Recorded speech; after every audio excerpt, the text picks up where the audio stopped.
Great to be back in New Hampshire. I have to say, though, that most of my memories of this state are cold. So it's good to be here in August. There are a couple of people that I want to acknowledge who are here today, some special guests. First of all, I want to thank Principal Jeffrey Collins and the Portsmouth students and faculty and staff. Thank you. Our host for today. Your own outstanding governor, John Lynch, is here.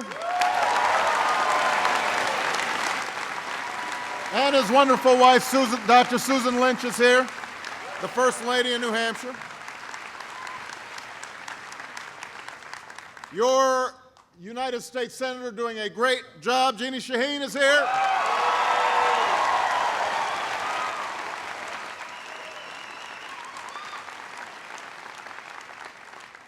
The governor of the great state of Maine, and we are glad he's here in New Hampshire today, John Baldacci, is here.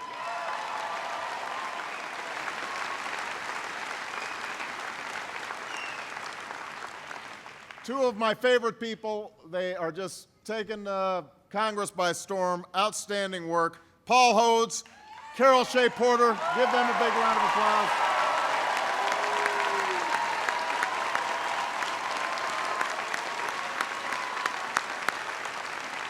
And we've got your own mayor, Tom Farini, is here. Where's Tom? Where is he? There he is.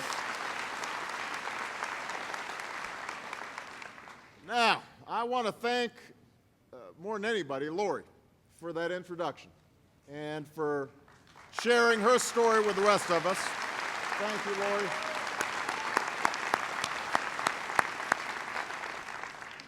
Yeah, Lori's story is the same kind of story that I've read in letters and I've heard in town hall meetings just like this one for the past 5 years. In fact, some of you were in those town hall meetings as I was traveling all throughout New Hampshire.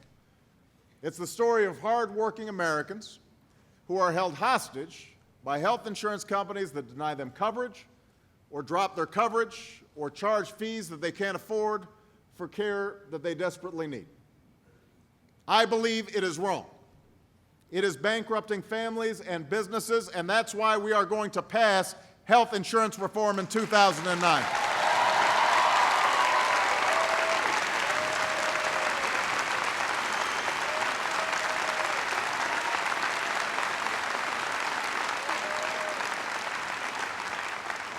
Now, this is obviously a tough time for families here in New Hampshire and all across America.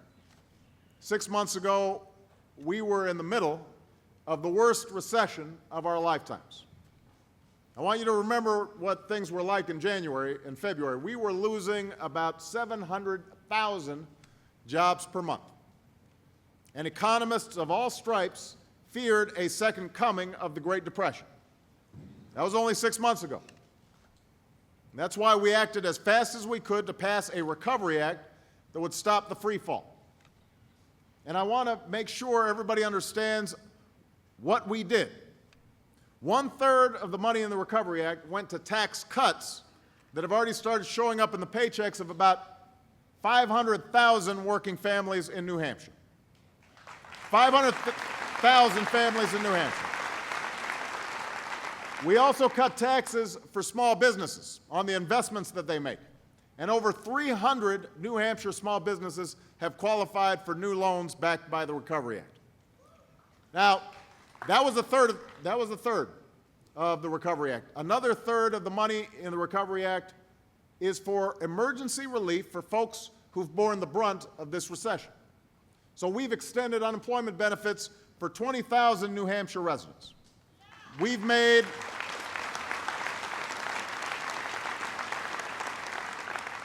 health insurance 65% cheaper for families who rely on COBRA while they're looking for work.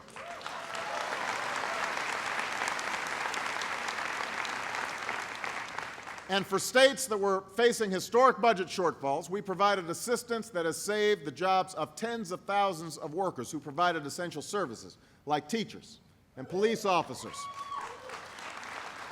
So it's prevented a lot of painful cuts in the state, but also a lot of painful state and local tax increases. Now, the last third of the Recovery Act is for investments that are already putting people back to work. And these are jobs refurbishing bridges and pavement on I-95, or jobs at the community health centers here in Portsmouth that will be able to add nurses and extend hours and serve up to 500 new patients. These are good jobs doing the work America needs done. And by the way, most of the work is being done by private, local businesses, because that's how we're going to grow this economy again. So there is no doubt that the Recovery Act has helped put the brakes on this recession. We just saw last Friday the job picture is beginning to turn. We're starting to see signs that business investment is coming back. But New Hampshire, that doesn't mean we're out of the woods, and you know that. It doesn't mean we can just sit back and do nothing while so many families are still struggling. Because even before this recession hit, we had an economy that was working pretty well for the wealthiest Americans. It was working pretty well for Wall Street bankers. It was working pretty well for big corporations, but it wasn't working so well for everybody else. It was an economy of bubbles and busts, and we can't go back to that kind of economy.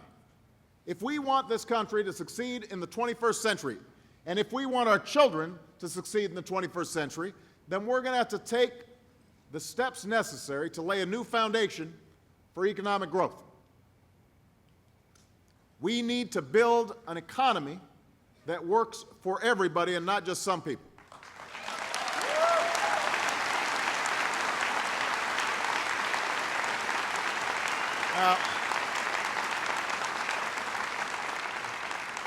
Now, health insurance reform is one of those pillars that we need to build up that new foundation. I don't have to explain to you that nearly 46 million Americans don't have health insurance coverage today. In the wealthiest nation on earth, 46 million of our fellow citizens have no coverage. They are just vulnerable. If something happens, they go bankrupt, or they don't get the care they need. But it's just as important that we accomplish health insurance reform for the Americans who do have health insurance. Because right now we have a healthcare system that too often works better for the insurance industry than it does for the American people. And we've got to change that.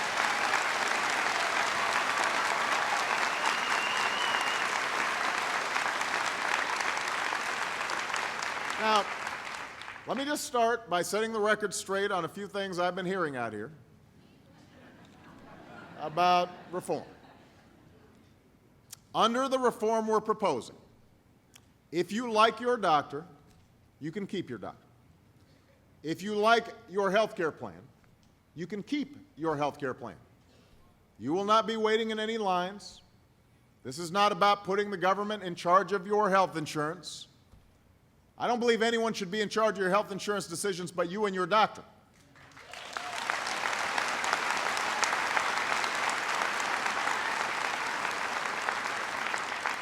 I don't think government bureaucrats should be meddling, but I also don't think insurance company bureaucrats should be meddling. That's the health care system I believe in.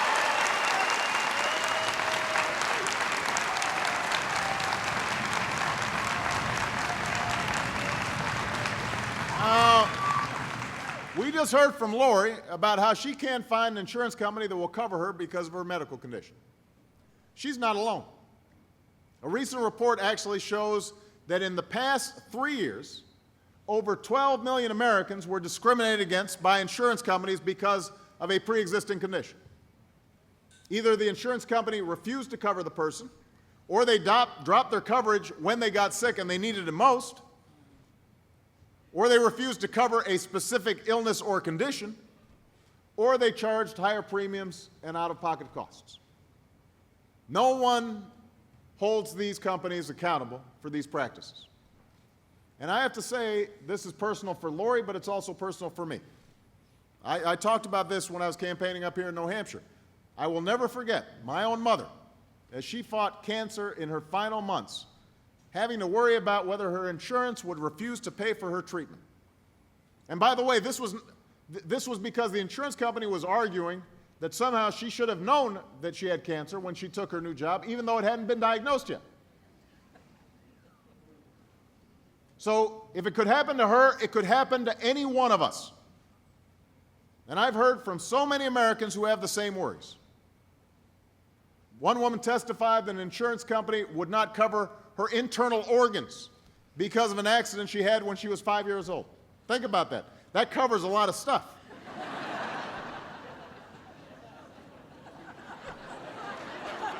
You know, they're only going to cover your skin. Dermatology, that's covered. Nothing else. Another lost his coverage in the middle of chemotherapy because the insurance company discovered he had gallstones that he hadn't known about when he applied for insurance. Now that is wrong. And that will change when we pass health care reform. That is going to be a priority.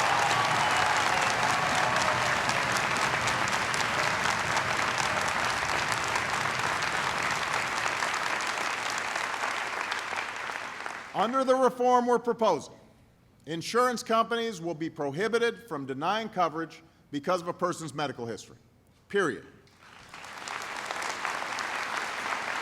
They will not be able to drop your coverage if you get sick.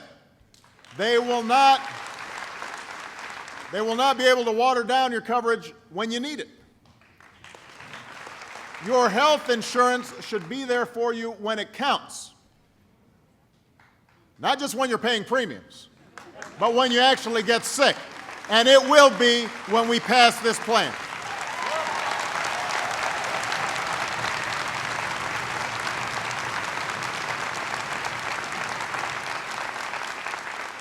Now, when we pass health insurance reform, insurance companies will no longer be able to place some arbitrary cap on the amount of coverage you can receive in a given year or a lifetime. And we will place a limit on how much you can be charged for out-of-pocket expenses, because no one in America should go broke because they get sick.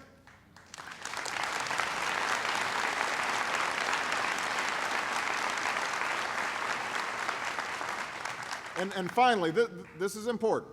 We will require insurance companies to cover routine checkups and preventive care, like mammograms and colonoscopies.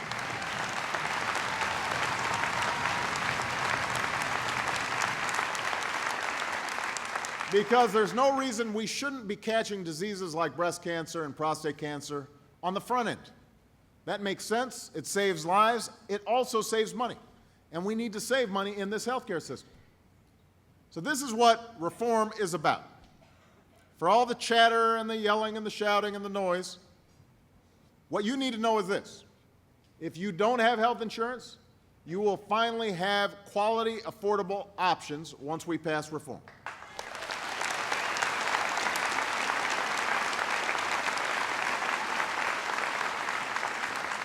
If you do have health insurance, we will make sure that no insurance company or government bureaucrat gets between you and the care that you need.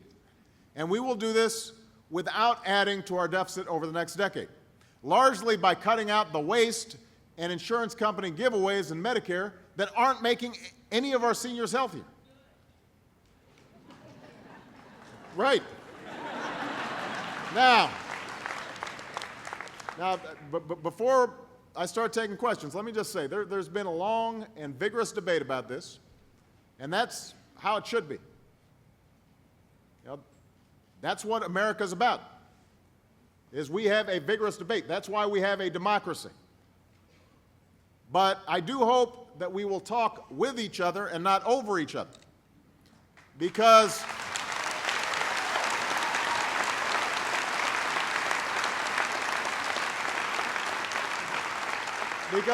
one of the objectives of democracy and debate is that we start refining our own views, because maybe other people have different perspectives, things we didn't think of. Where we do disagree, let's disagree over things that are real, not these wild misrepresentations that bear no resemblance to anything that's actually been proposed.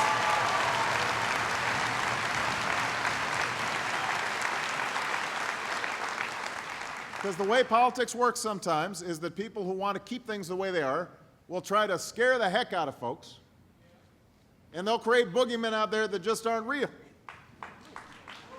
So So this is an important and complicated issue that deserves serious debate. And we have months to go before we're done, and years after that to phase in all these reforms and get them right. And I know this, despite all the hand-wringing pundits and the best efforts of those who are profiting from the status quo, we are closer to achieving health insurance reform than we have ever been. We have the American Nurses Association supporting it. We have the American Medical Association on board.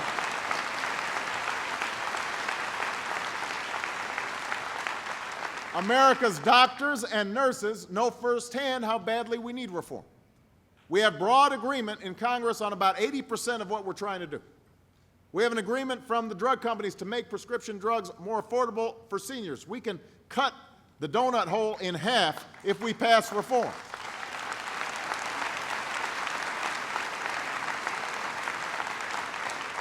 We have the AARP on board because they know this is a good deal for our seniors.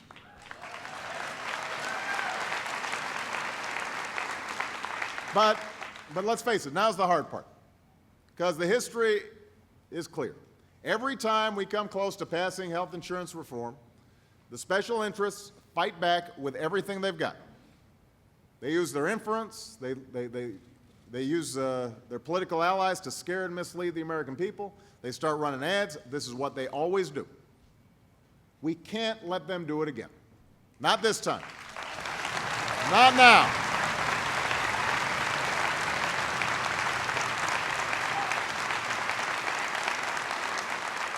Because for all the scare tactics out there, what is truly scary, what is truly risky, is if we do nothing.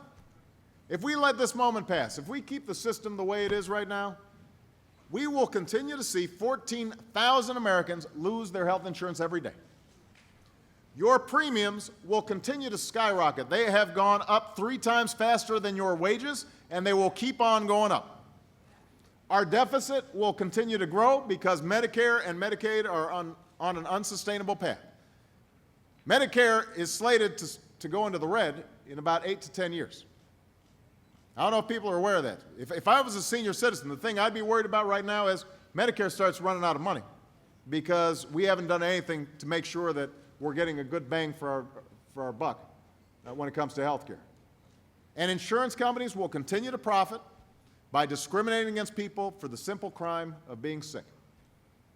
Now, that's not a future I want for my children. It's not a future that I want for the United States of America.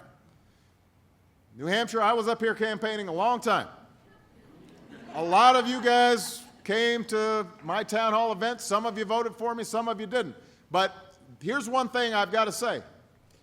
I never said this was going to be easy. I never said change would be easy. If it were easy, it would have already been done. Change is hard. And it doesn't start in Washington. It begins in places like Portsmouth, with people like Lori, who have the courage to share their stories and fight for something better. That's what we need to do right now, and I need your help.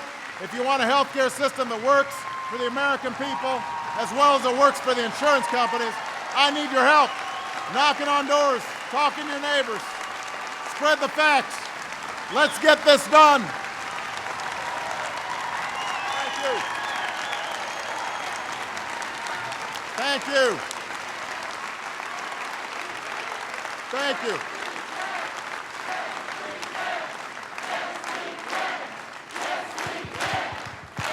Thank you. I remember that. Everybody have a seat. All right, this is the fun part.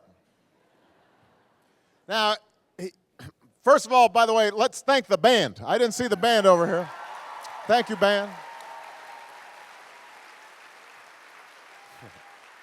Great job. All right, here's how we're going to do this. We do a lot of town hall meetings in New Hampshire, so everybody knows the basic outlines of this thing. If you have a question, just raise your hand. There are people with microphones in the audience. I am going to try to go girl, boy, to make sure it's fair. If I hear only from people who agree with me, I'm going to actively ask some folks who are concerned about health care, give them a chance to ask their questions, because I think we've got to make sure that we get out, surface some of the debates and concerns that people have. Some of them are legitimate. I'm going to try to get through as many questions as I can, but if you can keep your question or comment relatively brief, then I will try to keep my answers relatively brief. Okay? All right, so we're just going to go around the room, and I'm going to start with this gentleman right here. This gentleman right here. Please introduce yourself if you don't mind. Thank you, Mr. President. Welcome to Portsmouth and New Hampshire. My name is Peter Schmidt. I'm a state representative from Dover. I'm a senior citizen. I have a wonderful government-run health care plan called Medicare. Right. I like it. It's affordable. It's reasonable. Nobody tells me what I need to do. I just go to my doctor or the hospital and I get care. Now, one of the things you've been doing in your campaign to change the situation is you've been striving for bipartisanship. Right.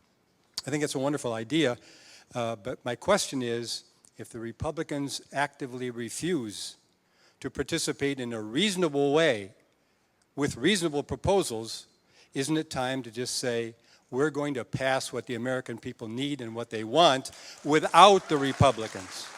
Well, let me make a couple of points. First of all, you make a point about Medicare that's very important. I've been getting a lot of letters, pro and con, for health care reform. And one of the letters I received recently, a woman was very exercised about what she had heard about my plan. She says, I don't want government-run health care. I don't want you meddling in the private marketplace, and keep your hands off my Medicare. True story. And so I do think it's important for particularly seniors who currently receive Medicare to understand that if we're able to get something right, like Medicare, then there should be a little more confidence that maybe the government can have a role, not the dominant role, but a role in making sure that people are treated fairly when it comes to insurance. You know, under our proposal, the majority of Americans will still be getting their health care from private insurers. All we want to do is just make sure that private insurers are treating you fairly, so that you are not buying something where you fail to read the fine print. Next thing you know, when you actually get sick, you have no coverage. We also want to make sure that everybody has some options. So there's been talk about this public option. This is where a lot of the idea of government takeover of healthcare comes from. All we want to do is set up a set of options so that if you don't have health insurance or you're underinsured, you can have the same deal that members of Congress have, which is they can look at a menu of options. We're calling it an exchange, but it's basically just a menu of different health care plans, and you will be able to select the one that suits your family best. And I do think that having a public option as part of that would keep the insurance companies honest, because if they've got a public plan out there that they've got to compete against, as long as it's not being subsidized by taxpayers, then that will give you some sense of what sort of a good bargain for basic health care would be. Now,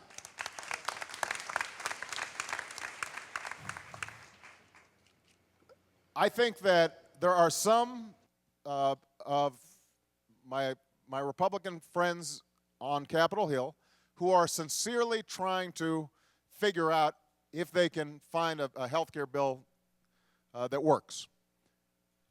Chuck Grassley of Iowa, Mike Enzi of Wyoming, Olympia Snow from Maine, have been, I got to admit I like Olympia too. They are diligently working to see if they can come up with a plan that could get both Republican and Democratic support. But I have to tell you, when I listen to folks like Lori and families all across America who are just getting pounded by the current health care system, and when I look at the federal budget and realize that if we don't control costs on health care, there is no way for us to close the budget deficit. it will just keep on skyrocketing. When I look at those two things, I say we have to get it done. And my hope is we can do it in a bipartisan fashion, but the most important thing is getting it done for the American people. All right. Let's, this young lady right here. All right, this young lady right here. She's still enjoying her summer. When do you go back to school? I go back to school September 3rd. September 3rd, okay. What's your name? Julia Hall from Malden, Massachusetts. Nice to meet you, Julia. As I was walking in, I saw a lot of signs outside saying mean things about reforming healthcare. How do kids know what is true, and why do people want a new system that can help more of us? Well, I've seen some of those signs.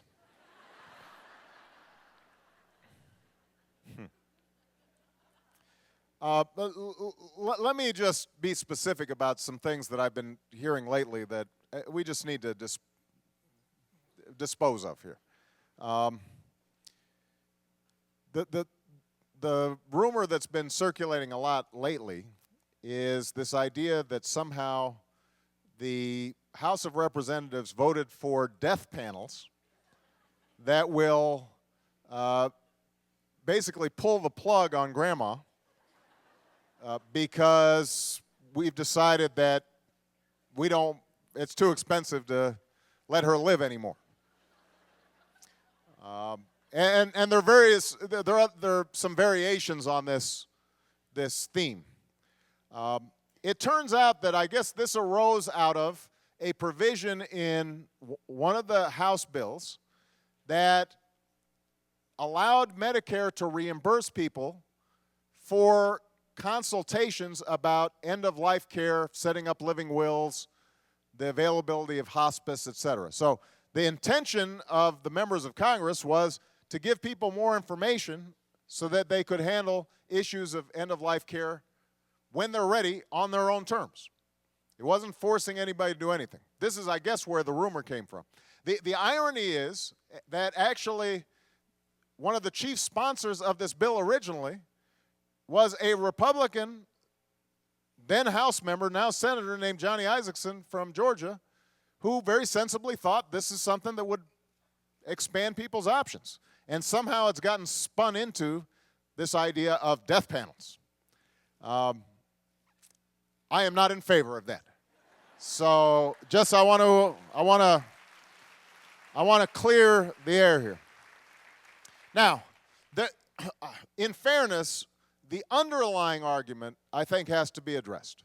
And that is people's concern that if we are reforming the healthcare system to make it more efficient, which I think we have to do, the concern is that somehow that will mean rationing of care, right? That somehow some government bureaucrat out there will be saying, well, you can't have this test or you can't have this procedure because some bean counter decides that this is not a good way to use our healthcare dollars. And this is a legitimate concern, so I just want to address this. We do think that systems like Medicare are very inefficient right now, but it has nothing to do at the moment with issues of benefits. The inefficiencies all come from things like paying $177 billion to insurance companies in subsidies for something called Medicare Advantage that is not competitively bid. So insurance companies basically get $177 billion of taxpayer money to provide services that Medicare already provides. And it's no better, it doesn't result in better health care for seniors. It is a giveaway of $177 billion. Now, think about what we could do with $177 billion over 10 years. I don't think that's a good use of money. I would rather spend that money on making sure that Lori can have coverage, making sure that people who don't have health insurance get some subsidies, than I would want to be subsidizing insurance companies. So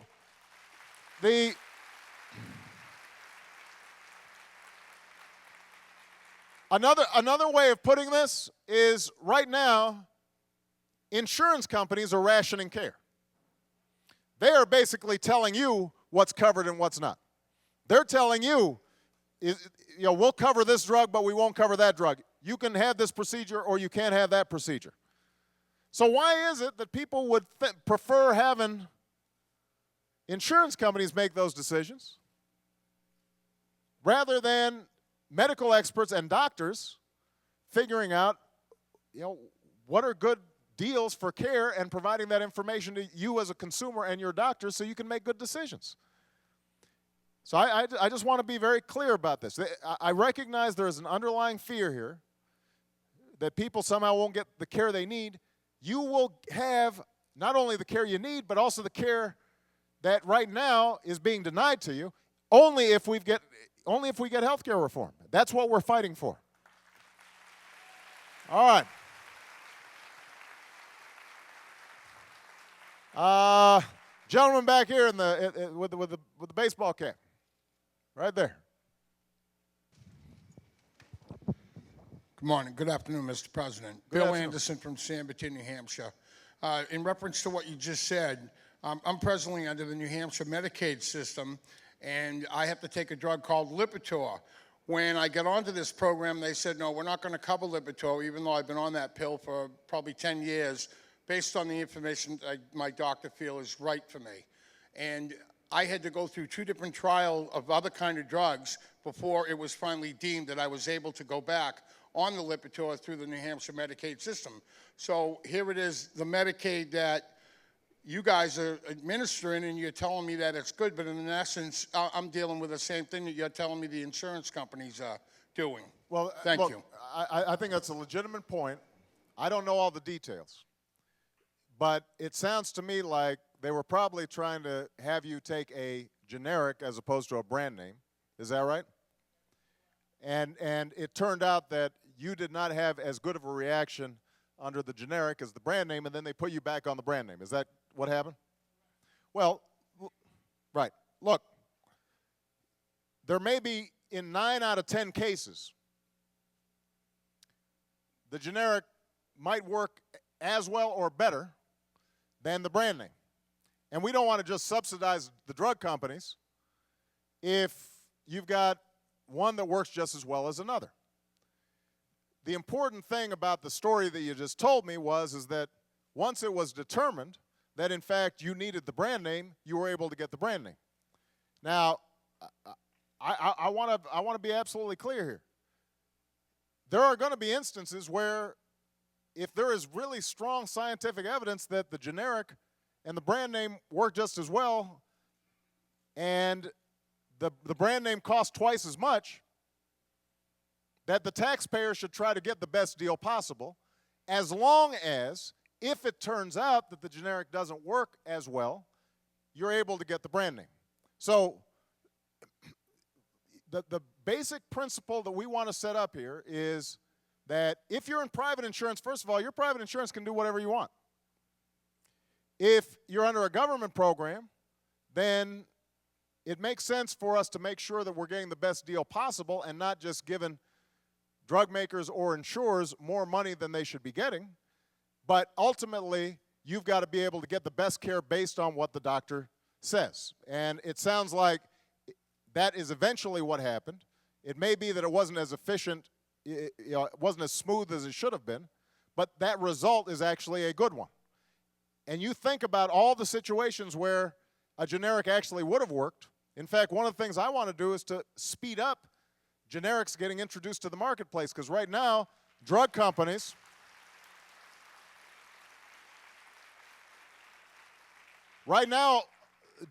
are fighting so that they can keep essentially their patents on their brand name drugs a lot longer. And if we can make those patents a little bit shorter, generics get on the market sooner, ultimately you as consumers will save money. All right? But it was an excellent question, so thank you. All right, it's a young woman's turn, or a lady's turn. Right here. Right. Yes, you. Good afternoon, Mr. President. I'm Jackie Millett, and I'm from Wells, Maine. And my question is, I am presently on Medicare, and I do have a supplement. But if something happens to my husband, I lose the supplement. And what will happen? I take a lot of medications. I've had a lot of procedures. And how will Medicare, under the new proposal, help people who are going to need things like this? Well, first of all, another myth that we've been hearing about is this notion that somehow we're going to be cutting your Medicare benefits. We are not. The AARP would not be endorsing a bill if it was undermining Medicare. Okay, so I just want seniors to be clear about this, because if you look at the polling, it turns out seniors are the ones who are most worried about health care reform. And that's understandable because they use a lot of care, they've got Medicare, and it's already hard for a lot of people even on Medicare because of the supplements and all the other costs out of pocket that they're still paying. So I just want to assure we're not talking about cutting Medicare benefits. We are talking about making Medicare more efficient, eliminating the insurance subsidies, working with hospitals so that they are changing some of the reimbursement practices. Right now, hospitals, they are not penalized if there are constant readmission rates from patients that have gone through the hospital. If you go to a car company or an auto shop and you say, "Can I have my car repaired?" You get your car repaired. If 2 weeks later it's broken down again, if you take it back, hopefully they're not going to charge you again for repairing the car. You want them to do it right the first time. And too often, we're not seeing the best practices in some of these hospitals to prevent people from being readmitted. That costs a lot of money. So those are the kinds of changes we're talking about. Now, in terms of savings for you as a Medicare recipient, the biggest one is on prescription drugs, because the prescription drug companies have already said that they would be willing to put up $80 billion in rebates for prescription drugs as part of a health care reform package. Now, we may be able to get even more than that, but think about it. When the prescription drug plan was passed, Medicare Part D, they decided they weren't going to negotiate with the drug companies for the cheapest available price on drugs. And as a consequence, seniors are way overpaying. There's that big donut hole that forces them to go out of pocket. You say you take a lot of medications, that means that donut hole is always something that's looming out there for you. If we can cut that donut hole in half, that's money directly out of your pocket. And that's one of the reasons that AARP is so supportive, because they see this as a way of potentially saving seniors a lot of money on prescription drugs. Okay? All right. Gentleman right here in the white shirt. Good afternoon, Mr. President. My name is Ben Hershenson. I'm from Agunquit, Maine, and also Bonita Springs, Florida. And I'm a Republican. I don't know what I'm doing here, but I'm here. We're happy to have you. We're happy to have you. Mr. President, you've been quoted over the years when you were a senator, and perhaps even before then, that you were essentially a supporter of a universal plan. I'm beginning to see that you're changing that. Do you honestly believe that? Because that is my concern. I'm on Medicare, but I still worry that if we go to a public option, period, that the private companies, the insurance companies, rather than competing, because who can compete with the government? The answer is nobody. So my question is, do you still, as yourself now, support a universal plan, or are you open to the private industry still being maintained? Well, I think it's an excellent question. So I appreciate the chance to respond. First of all, I want to make a distinction between a universal plan versus a single payer plan, because those are two different things. A single payer plan would be a plan like Medicare for All, or the kind of plan that they have in Canada, where basically government is the only entity that pays for all health care. Everybody has a government paid for plan. Even though depending on which country, the doctors are still private or the hospitals might still be private. In some countries, the doctors work for the government and the hospitals are owned by the government. But the point is that government pays for everything, like Medicare for all. That is a single payer plan. I have not said that I was a single payer supporter because, frankly, we historically have had a employer-based system in this country with private insurers, and for us to transition to a system like that, I believe would be too disruptive. So what would end up happening would be a lot of people who currently have employer-based health care would suddenly find themselves dropped, and they would have to go into an entirely new system that we had not been fully set up yet, and I would be concerned about the potential destructiveness of that kind of transition. All right? So I'm not promoting a single payer plan. I am promoting a plan that will assure that every single person is able to get health insurance at an affordable price, and that if they have health insurance, they are getting a good deal from the insurance companies. That's what I'm fighting for. Now, the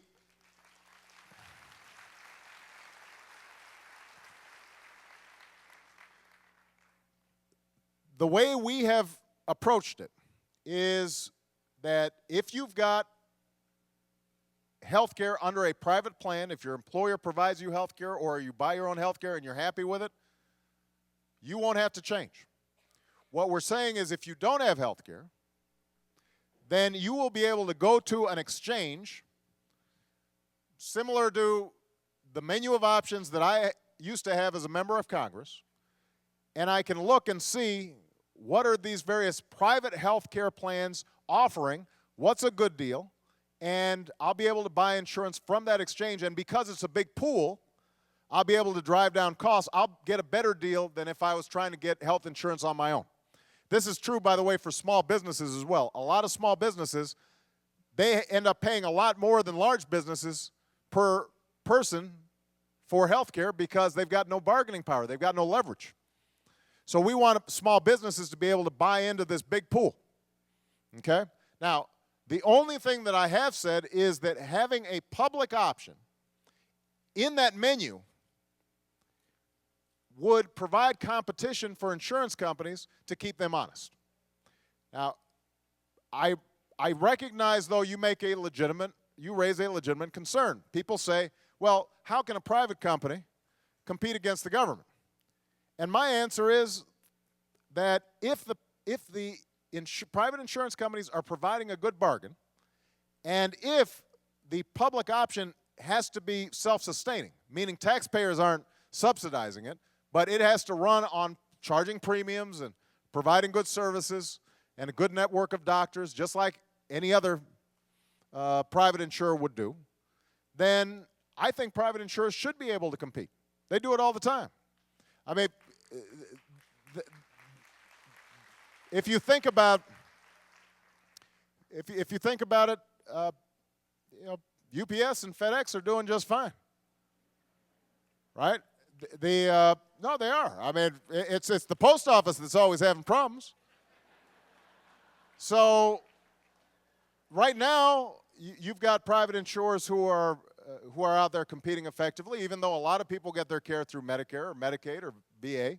So, there's nothing inevitable about this somehow destroying the private marketplace, as long as, and this is a legitimate point that you're raising, that it's not set up where the government is basically being subsidized by the taxpayers, so that even if they're not providing a good deal, we keep on having to pony out more and more money. And I've already said that can't be the way the public option is set up. It has to be self-sustaining. Does that answer your question? Okay, thank you. All right, right there. Go ahead. Thank you. Hello, Mr. President. My name is Linda Betcher. I'm from Portsmouth, and I have proudly taught at this high school for 37 years. Well, congratulations. Thank you. What do you teach? I teach English and journalism. Excellent. Yes, thank you. Good. And in those 37 years, I've been lucky enough to have very good health care coverage. And my concerns currently are for those who do not. And I guess my question is, if every American who needed it had access to good mental health care, what do you think the impact would be on our society? Well, you raised the.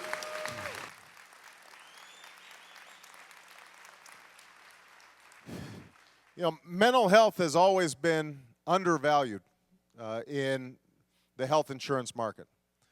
And what we now know is that somebody who has severe depression has a more debilitating and dangerous illness than somebody who's got a broken leg. But broken leg, nobody argues, that's covered. Severe depression, unfortunately, oftentimes isn't, even under existing insurance policies. So I think I've been a strong believer in mental health parity, recognizing that those are serious illnesses.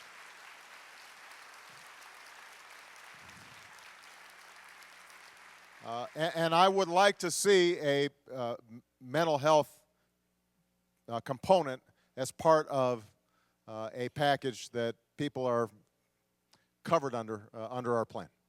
Okay? All right. This gentleman right here. He's coming with the mic.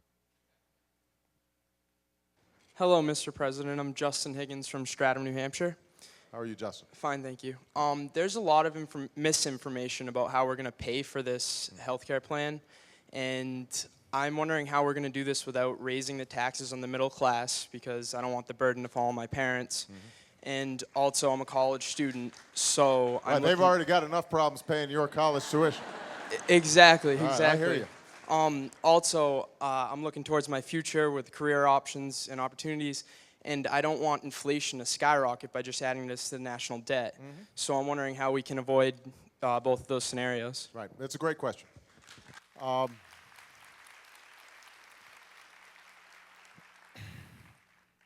First of all, I said I won't sign a bill that adds to the deficit or the national debt.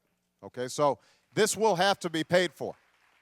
That, by the way, is in contrast to the prescription drug bill that was passed that cost hundreds of billions of dollars by the previous administration and previous Congress that was not paid for at all, and that was a major contributor to our current national debt. That's why you will forgive me if sometimes I chuckle a little bit when I hear all these folks saying, oh, big spending Obama, when I'm proposing something that will be paid for, and they signed into law something that wasn't, and they had no problem with it. Same people, same folks, and they say with a straight face how we've got to be fiscally responsible. Now, having said that, paying for it is not simple. I don't want to pretend that it is. By definition, if we're helping people who currently don't have health insurance, that's going to cost some money. It's been estimated to cost somewhere between, let's say, $800 billion and $1 trillion over 10 years. Now, it's important that we're talking about over 10 years, because sometimes the number of trillion gets thrown out there, and everybody thinks it's $1 trillion a year. Gosh, how are we going to do that? So it's about $100 billion a year to cover everybody and to implement some of the insurance reforms that we're talking about. About 2/3 of those costs we can cover by eliminating the inefficiencies that I already mentioned. So I already talked about $177 billion worth of subsidies to the insurance companies. Let's take that money. Let's put it in the kitty. There's about $500 billion to $600 billion over 10 years that can be saved without cutting benefits for people who are currently receiving Medicare, actually making the system more efficient over time. That does still leave, though, anywhere from $300 billion to $400 billion over 10 years, or $30 to $40 billion a year.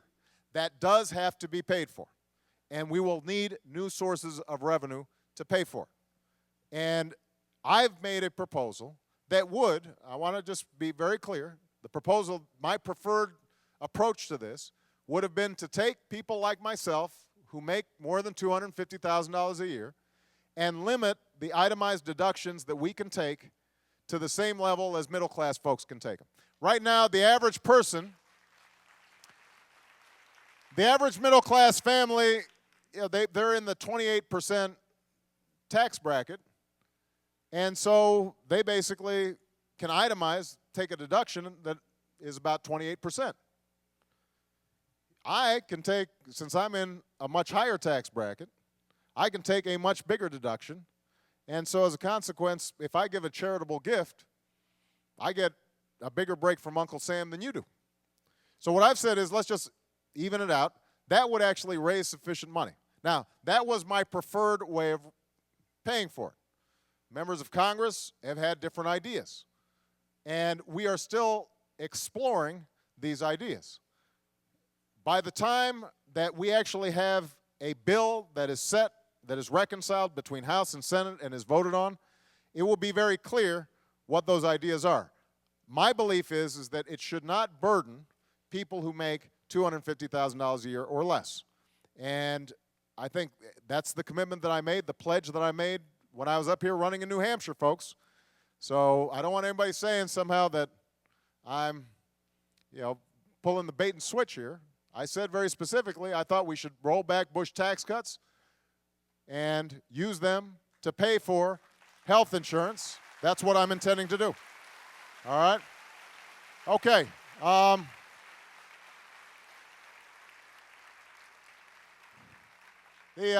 only got time for a couple more questions.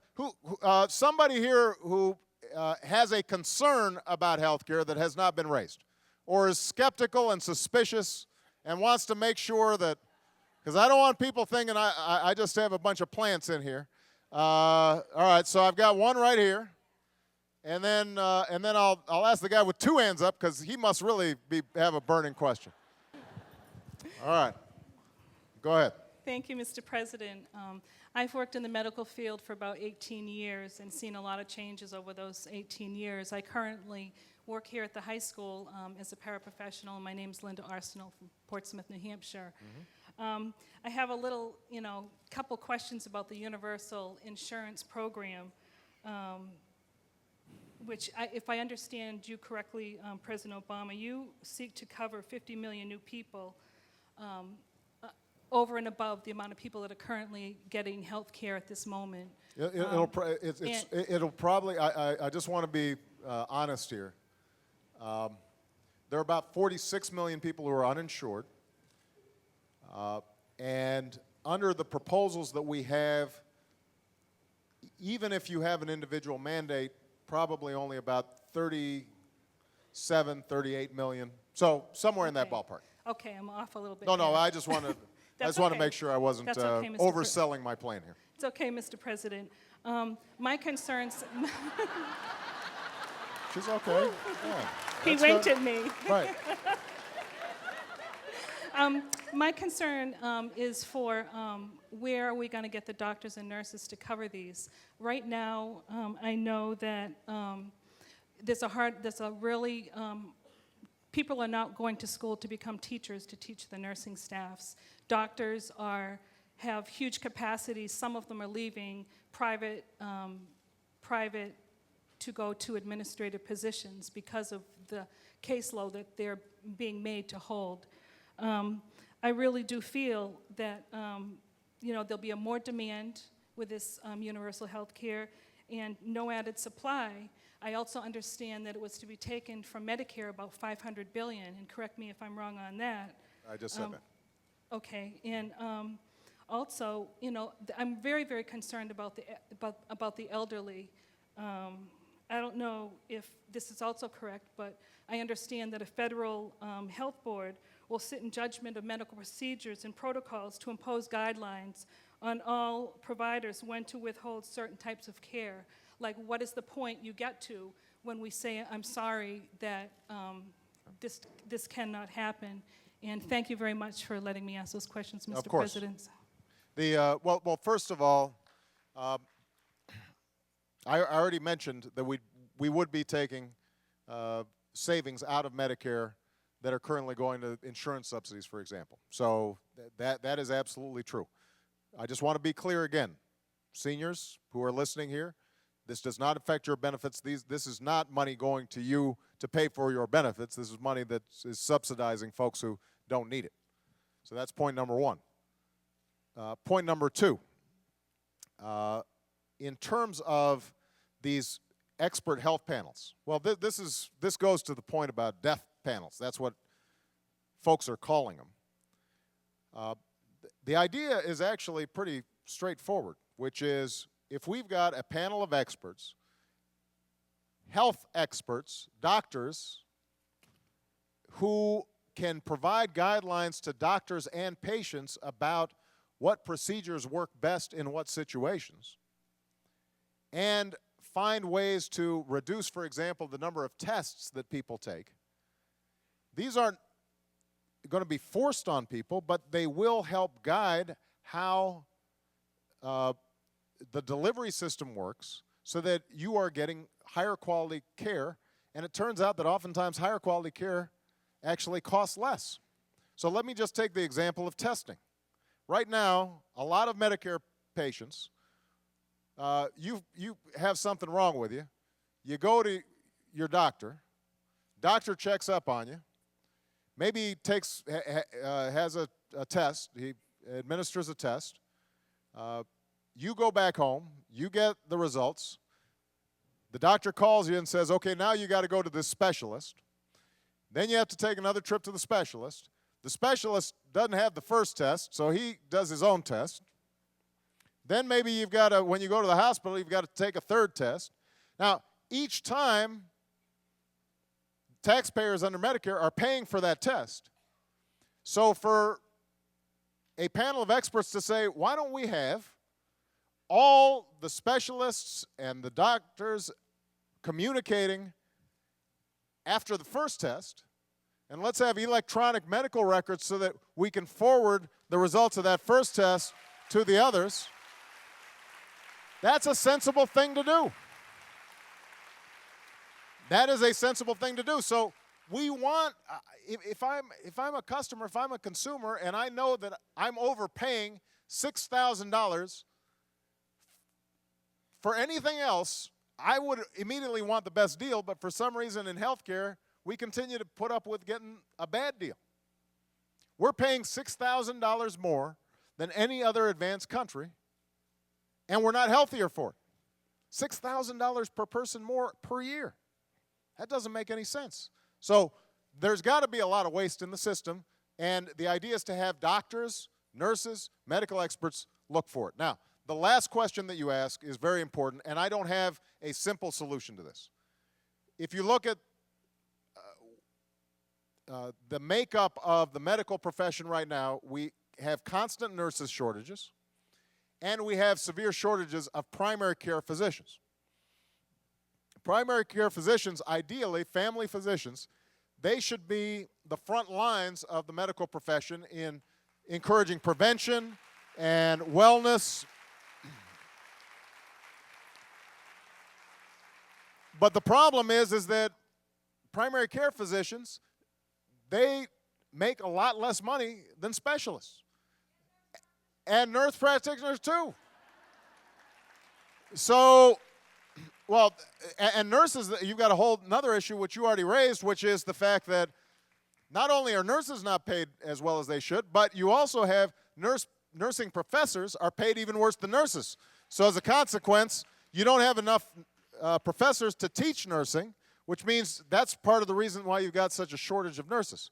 So we are going to be taking steps as part of reform to deal with expanding primary care physicians and our nursing corps. On the doctors front, one of the things we can do is to reimburse doctors who are providing preventive care and not just the surgeon who provides care after somebody's sick. Nothing against surgeons. I want surgeons. I don't want to be getting a bunch of letters from surgeons now. I'm not dissing surgeons here. All I'm saying is let's take the example of something like diabetes, one of a disease that's skyrocketing, partly because of obesity, partly because it's not treated as effectively as it could be. Right now, if a family care physician works with his or her patient to help them lose weight, modify diet, monitors whether they're taking their medications in a timely fashion, they might get reimbursed a pittance. But if that same diabetic ends up getting their foot amputated, that's $30,000, $40,000, $50,000. Immediately, the surgeon is reimbursed. Well, why not make sure that we're also reimbursing the care that prevents the amputation, right? That will save us money. But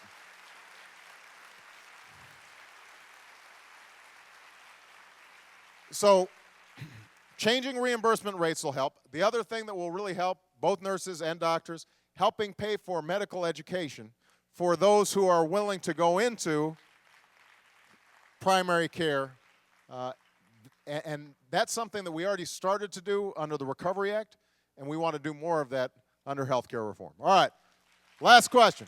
Last question right here. This is a skeptic, right? I am a skeptic. Good. Thank you, Mr. President, for coming to Portsmouth. My name is Michael Leon. I'm from Derry, New Hampshire, District 1 in the Congressional District. I'm one of the people that turned myself in on the White House webpage the other day for being a skeptic of this bill. I'm proud to have done so.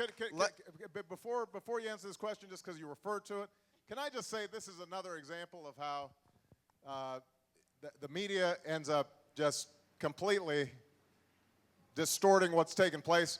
What we've said is that if you get an email from somebody that says, for example, Obamacare is creating a death panel, forward us the email and we will answer the question that's raised in the email. Suddenly, on some of these news outlets, this is being portrayed as Obama collecting an enemies list. Now, come on, guys. Here I am trying to be responsive to questions that are being raised out there. And appreciated. And I just want to be clear that all we're trying to do is answer questions. All right, go ahead. So my question is for you, and I know in the White House the stand which you're on has often been referred to as the bully pulpit. Why have you not used the bully pulpit to chastise Congress for having two systems of health care, one for all of us and one for them? Well, look.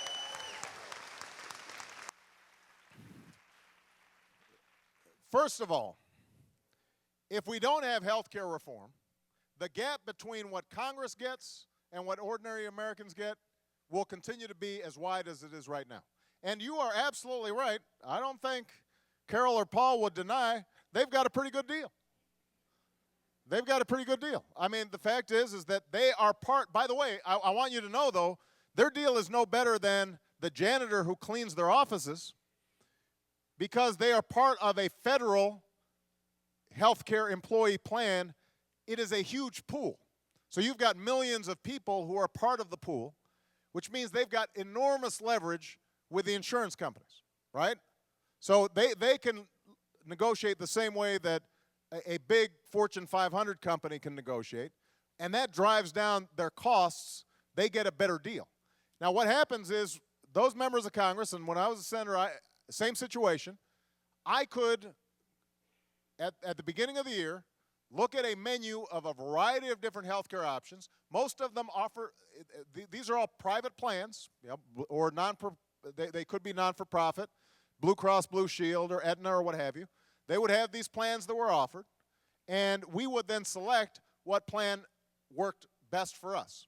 But there were certain requirements. If you wanted to sell insurance to federal employees, there were certain things you had to do. You had to cover certain illnesses. You couldn't exclude for pre-existing conditions. I mean, there were a lot of rules that had been negotiated by the federal government for those workers.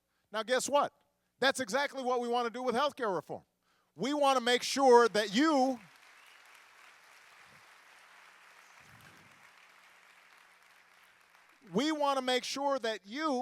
are getting that same kind of option. That's what the health exchange is all about, is that you, just like a member of Congress, can go and choose the plan that's right for you.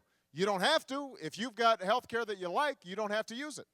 So, for example, for a while, Michelle, my wife, worked at University of Chicago Hospital. She really liked her coverage that she was getting through the University of Chicago Hospital. So I did not have to use the federal employee plan, but I had that option available.